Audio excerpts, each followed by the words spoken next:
What's up, quarter notes? It's your out of key half note neighbor, and I'm here to talk about this diminished chart here and how you could plug some of these into a progression, and I don't know, maybe even use some of them to change some key.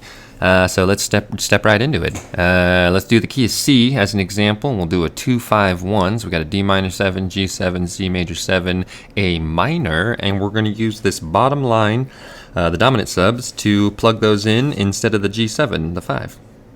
Let's head over and see how it sounds.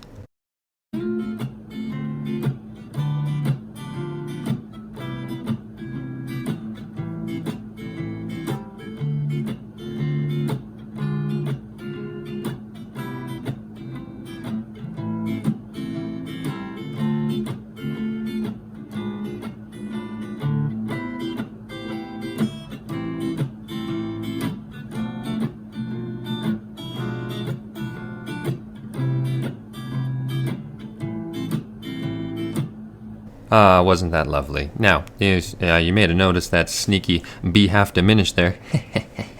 We'll go into that in a different video. But, okay, now we're going to use this second line here as the sharp 1 dim to sub out for the 6. And that's going to create a chromatic effect, a chromatic pulling towards the 2, which is, yeah, anyways, let's head over.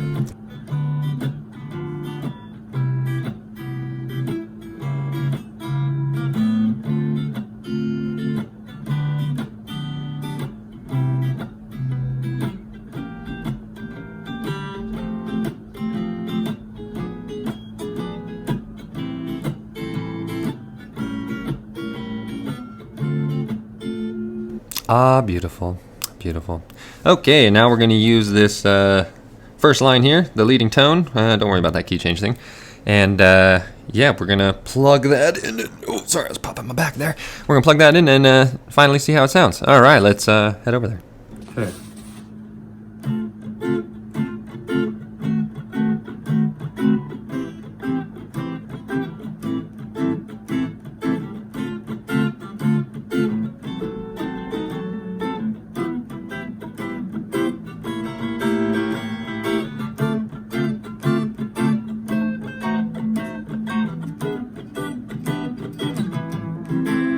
Why did I hit major there? Idiot. Truly remarkable. Amazing. Alrighty, now let's head over to this other progression. We're going to do a 1-6-2-5. We're going to stay in the key of C, and we're going to use this top line right here, this diminish, to, I don't know, let's try to change some keys around. Alright, let's head over and see how it goes.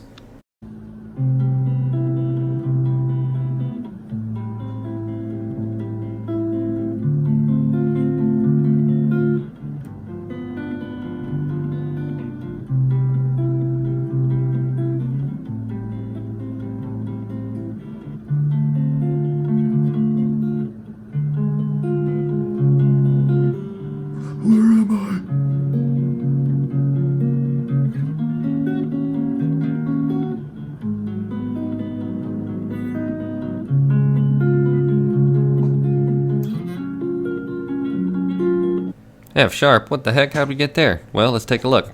Alright, we use the D diminished, which, as I already said, trust me, it's the same as the B diminished. And what is it? The diminished chord is a portal. So you have the diminished chord, and it has 4 notes. We'll use the B, D, F, and G sharp. If you were to take any one of those notes and slide them back a half step, or a semitone, let's use B for an example, you would get B flat 7, which is the 5th of E flat. If you did that to D, you would get D flat 7, which is the 5th of G flat. If you did it to the F, you'd get E7, which is the 5th of A, and if you did it to the G sharp, you would get G7, which is the 5th of C.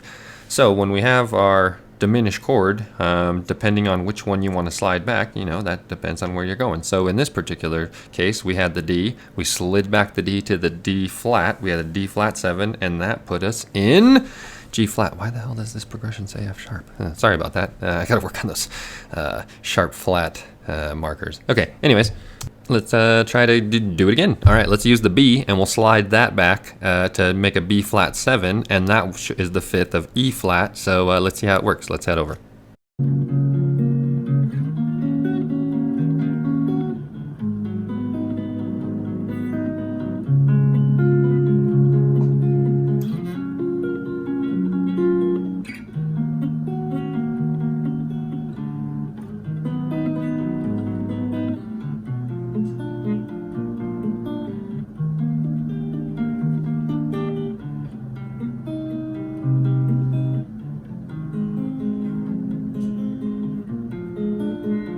Remarkable. All right, let's try that again with the G sharp diminished, and we'll slide that back to a G7, and we'll end back in the key of C. All right, let's try it out. Let's head over.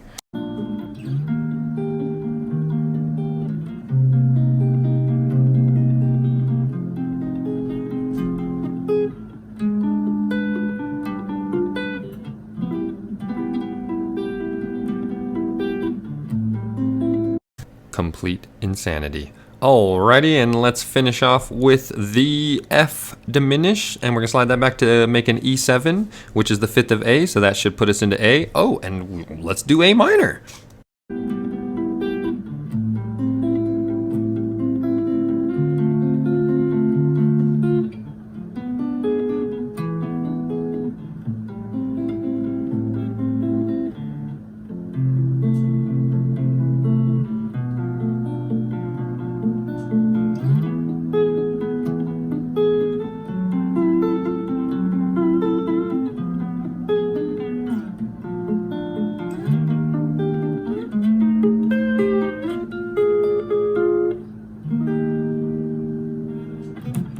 All right, a little test, and you can leave it in the comments here what's going on this last line here. And then I guess just to like wrap it up here, how do you get this chord chart here? They're based off the scale degrees. So this leading tone and key change is based off of the 1, flat 3, flat 5, and 6.